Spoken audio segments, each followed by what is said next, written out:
샬롬. 설교를 들으시는 모든 분들께 하나님의 은혜가 충만하시기를 기원합니다. 아멘. 성경 통독 프로젝트 6번째 여호수아서입니다.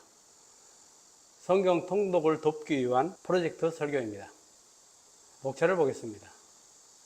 성경의 파노라마, 여호수아 개관, 여호수아 내용 분석, 포인트 체크, 증검다리 설교, 여호수아 교훈, 에필로그로 구성되었습니다. 먼저 성경의 파노라마를 보겠습니다. 이제부터는 역사서입니다. 모세의 오경의 주요 사건을 다시 되새기며 펼쳐보겠습니다. 창세기에는 천지창조, 아담의 범죄, 대홍수와 노아의 방주, 바벨탑 사건, 아브라함, 이삭, 야곱, 요셉을 통한 야곱과 그 가족의 애굽 정착이 기록되어 있습니다. 출애굽기에는 애굽에서 400년을 지낸 후 모세가 태어나서 모세를 통해서 출애굽을 하고 홍해를 건너 시내산에 도착해서 모세가 하나님께 율법과 성막을 수여받는 모습이 기록되어 있습니다. 레위기에는 시내산에서 모세가 십계명의 두 돌판을 받고 율법의 조항들과 제사법을 구체적으로 받아서 실행에 옮기고 성막을 건립하는 내용이 기록되어 있습니다. 민수기에는 첫 번째 출애굽 1세대 인구조사, 시내산 출발, 가데스 바네아 가나안 땅 정탐, 불평과 원망으로 40년을 광야에 방황하고 40년 후 요단 동편 땅 정벌을 한 후에 모압 평지에서 출애굽 2세대의 인구조사를 하고 요단 동편 땅을 분배하는 것이 기록되어 있습니다. 신명기에는 모압 평지에서 출애굽 2세대들을 향한 모세의 고별 설교, 율법의 재정리 및 요약, 시내산 언약의 갱신, 모세에서 여호수아로 지도권이 이양되는 것이 기록되어 있습니다.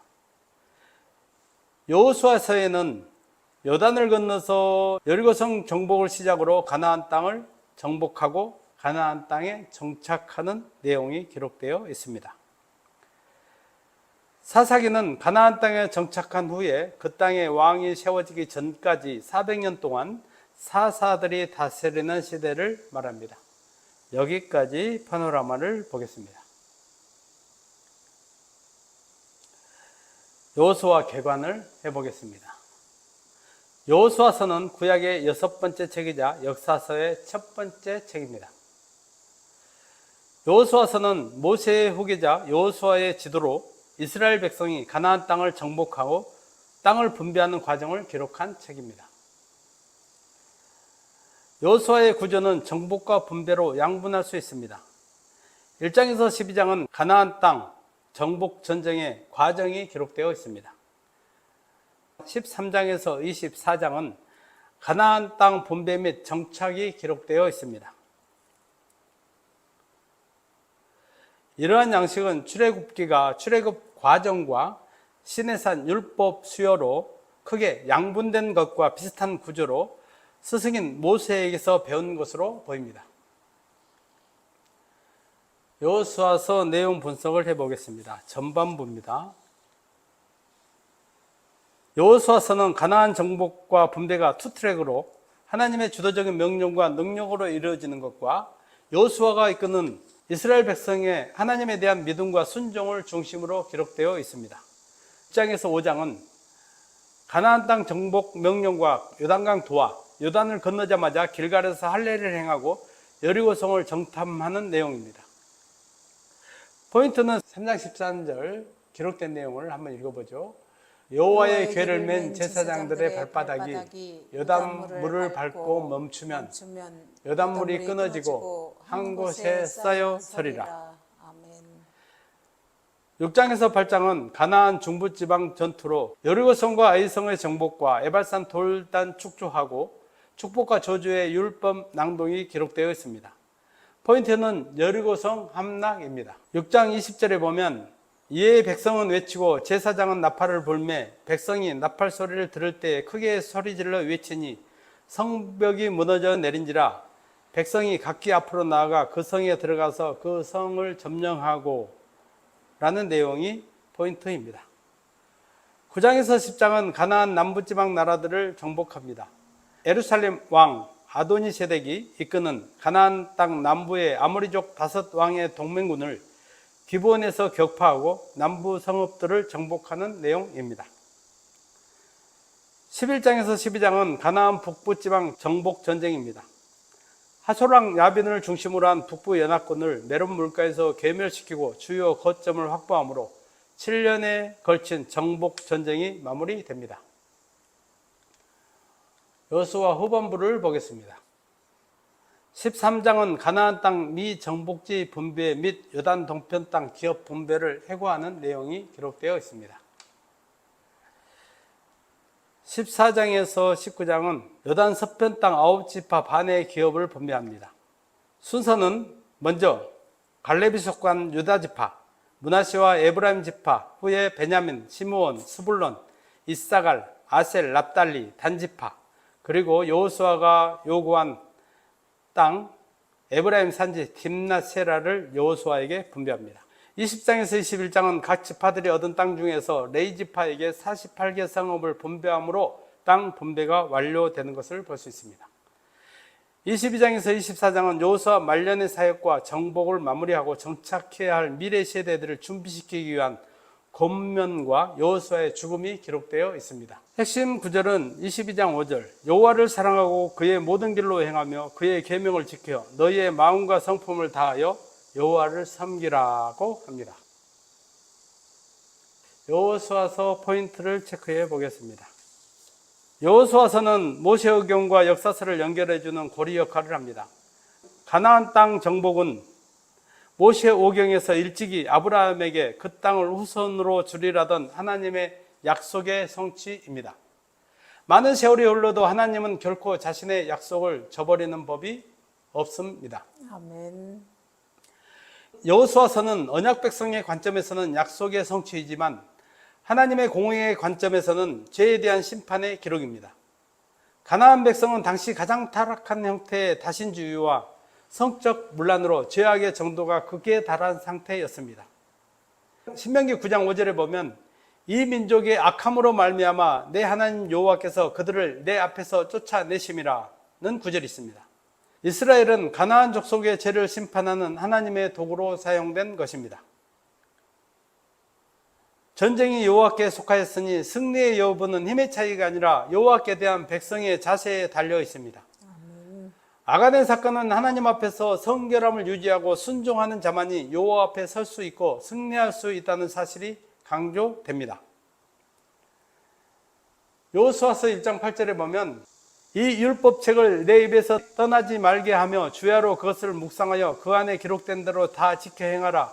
그리하면 내 길이 평탄하게 될 것이며 내가 형통하리라고 한 것을 볼 수 있습니다. 아멘. 마지막으로 그 땅의 정복은 엄밀히 따지면 아직 완전히 이루어지지 않았습니다. 그 땅 정복을 완수하고 정착하게 되는 것은 미래 세대의 임무로 남겨졌습니다. 여호수아는 약속을 지키시는 하나님의 신실하심과 죄를 미워하시는 하나님의 공의를 말하고 남은 정복과 정착의 임무를 완수할 것을 당부합니다. 징검다리 설교를 보겠습니다. 제목은 아간의 범죄와 아골 골짜기입니다. 본문은 여호수아서 7장 1절에서 26절입니다. 1절과 15절, 26절을 선택적으로 같이 읽어보겠습니다. 1절 이스라엘 자손들이 온전히 바친 물건으로 말미암아 범죄하였으니 이는 유다 지파 세라의 증손 삽비의 손자 갈미의 아들 아간이 온전히 바친 물건을 가졌음이라. 여호와께서 이스라엘 자손들에게 진노하시니라. 15절 온전히 바친 물건을 가진 자로 뽑힌 자를 불사르되 그와 그의 모든 소유를 그리하라. 이는 여호와의 언약을 어기고 이스라엘 가운데에서 망령된 일을 행하였음이라 하셨다 하라. 26절. 그 위에 돌 무더기를 크게 쌓았더니 오늘까지 있더라. 여호와께서 그의 맹렬한 진노를 그치시니 그러므로 그곳 이름을 오늘까지 아골 골짜기라 부르더라. 아멘. 본문의 맥락을 보겠습니다.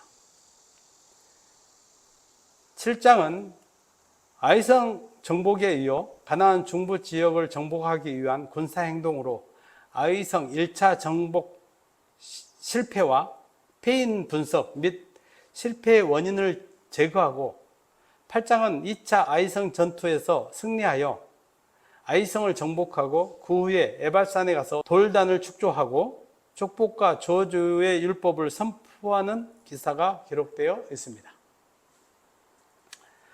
좀 더 구체적으로 살펴보면 7장 1절에서 5절은 먼저 아간의 범죄의 사실이 언급됩니다. 그 후에 작은 성읍이었던 아이성에 대한 1차 공격이 실패한 것이 기록되어 있습니다. 6절에서 15절은 여호수아가 아이성 전투의 패배에 대해 하나님께 탄원하자 하나님은 실패의 원인이 죄 때문이라고 하고 범죄자를 색출하여 처벌하라는 지시를 합니다. 16절에서 26절은 이스라엘 전 백성을 대상으로 제비뽑기를 한 결과 아간이 색출되고 아간의 자백과 아간과 그 일가가 아골 골짜기에서 처형됩니다. 8장 1절에서 29절은 재척결 후에 아이성에 대한 2차 공격을 하는데 여호와께서 방법을 제시한 것에 순종하여 승리를 하는 과정이 그려지고 있습니다.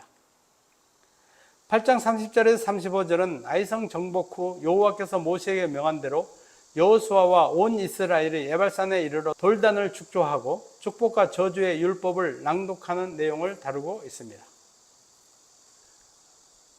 본문의 포인트를 보겠습니다. 율법의 핵심은 순종하는 자에게 축복이 임하고 불순종하는 자에게는 저주가 임한다는 것입니다. 하나님은 가나안 정복에 앞서 여호수아에게 1장 7절에 이렇게 말씀하셨습니다. 같이 읽어보시죠. 오직 강하고 극히 담대하여 나의 종 모세가 내게 명령한 그 율법을 다 지켜 행하고 우로나 좌로나 치우치지 말라. 그리하면 어디로 가든지 형통하리니. 아멘. 이는 전쟁에서 승리하기 위해서 여호와의 말씀에 대한 순종의 중요성을 강조한 것입니다. 그런 관점에서 보면 여리고성 승리는 순종의 산물이었으며 아이성 1차 패배는 불순종의 산물이었습니다. 그에 더하여 아이성 정복 실패와 승리 사이에는 아간의 범죄와 죄의 적발과 죄의 척결이 있음이 주목됩니다. 하나님의 것이라고 선포된 것을 도둑질하여 자신의 전리품으로 숨긴 아간의 범죄와 죄로 인한 전투에서의 패배는 하나님의 명령에 순종하는 것의 중요성에 더해서 한 개인의 죄가 공동체에 미치는 영향이 강조되고 있는 것을 볼 수 있습니다. 인간은 사회적 존재로 창조되었습니다. 아이성 전투의 패배와 원인의 적발과 죄인의 처형 후 전쟁에서 승리하는 과정을 통해서 공동체에서 죄를 제거하고 선결을 유지해서 승리하는 것이 주목됩니다. 모든 개인은 공동체의 일원이 되고 그 개인에게는 공동체적 책임이 주어지는 사실을 잘 보여주고 있습니다.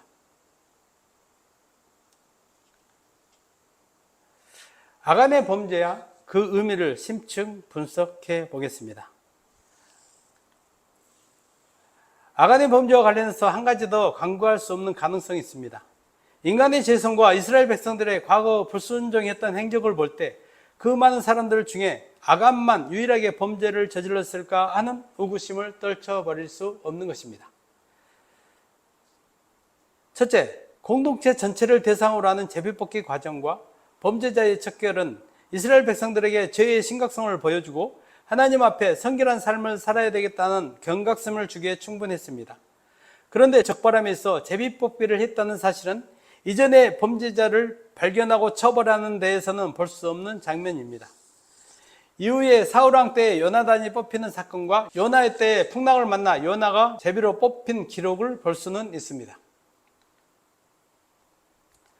제비에 뽑힌 아간에게 여호수아가 자복하여 하나님께 영광을 돌리라고 하는 말에 아간이 변명하지 않고 솔직하게 자복하여 자신의 죄를 적발한 하나님께 영광을 돌리는 것과 볼평없이 죽어서 죗값을 치르는 모습은 죄를 지어서 당연히 죽었다는 사실에 더해 속죄의 의미를 부과할 수 있는 모습입니다. 아골은 히브리어로 고통이나 재난을 의미합니다. 죗값으로 아간이 죽은 아골 골짜기는 심판과 고통의 상징입니다. 이는 우리의 죄를 대신해서 고통당하시고 돌아가신 예수님의 골고다 언덕의 십자가를 생각나게 합니다. 십자가에 대입해 보면 아간은 많은 범죄자들의 죄를 대표해서 죽었을 가능성이 있다는 사실을 유추해 볼 수 있습니다. 아골 골짜기는 고통과 심판의 상징으로 여겨져서 그것을 볼 때마다 죄에 대한 경각심이 커졌을 것입니다.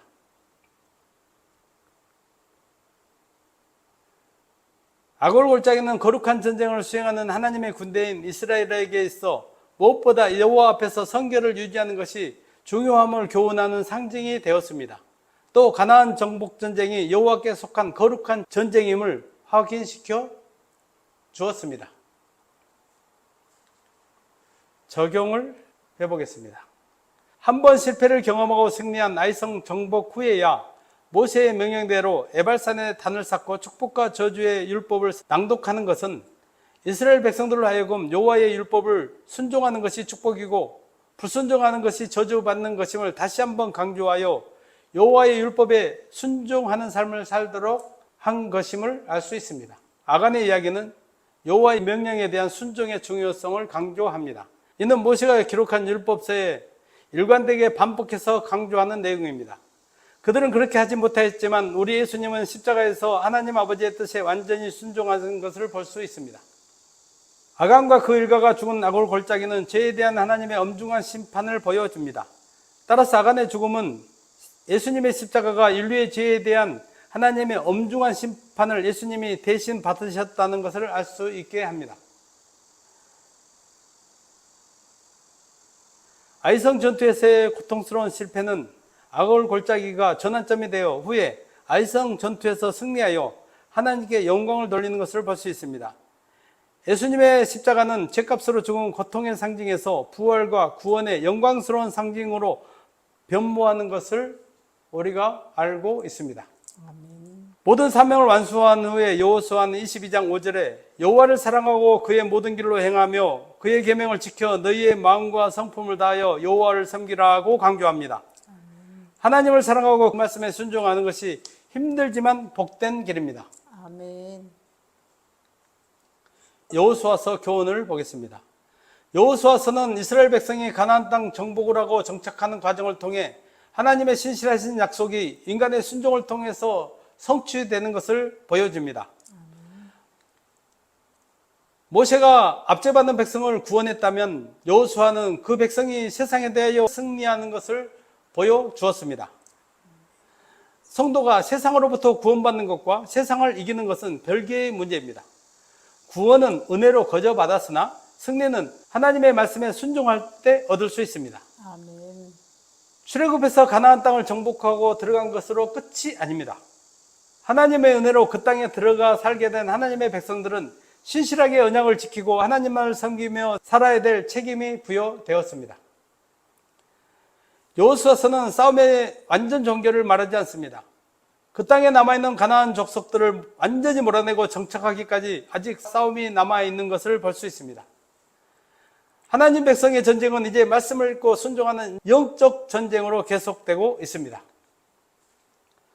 이는 성도가 구원을 받았어도 싸움은 끝나지 않았고 이미와 아직 아닌 사이의 긴장 속에서 최후의 승리가 주어지기까지 믿음의 선한 싸움을 싸워야 한다는 사실을 말해줍니다. 아멘. 오직 강하고 담대하여 하나님의 말씀에 순종하는 자가 승리를 하고 최후까지 승리를 할 수 있습니다. 아멘. 에필로그를 보겠습니다. 여호수아서의 전반부는 정복 전쟁의 과정을 다루어서 재미있게 읽는 반면에 후반부는 땅을 분배하는 과정으로 지루할 수 있는 점을 미리 염두에 두고 읽으면 끝까지 집중할 수 있게 됩니다. 여호수아서의 분량은 24장 40쪽 정도 되니 1시간 반 정도면 충분히 한번 통독할 수 있습니다. 말씀을 정리하고 마치겠습니다. 여호수아서도 모세의 의견과 마찬가지로 하나님의 말씀에 순종하는 것이 복이고 불순종하는 것이 저주임을 강조합니다. 여호수아서는 한 걸음 더 나아가 오직 강하고 극히 담대하여 나의 종 모세가 내게 명령한 그 율법을 다 지켜 행하고 우르나 자르나 치우치지 말라고 합니다. 설교를 들으시는 성도 여러분, 하나님의 말씀을 읽고 듣고 지키는데 더욱 강하고 담대하시기를 바랍니다. 아멘. 하나님의 말씀에 순종하여 늘 승리하는 삶을 살고 최후 승리를 얻으시기를 주의 이름으로 간절히 축원합니다. 아멘. 설교를 들으시는 모든 분들께 하나님의 은혜가 충만하시기를 간절히 축원합니다. 아멘. 샬롬.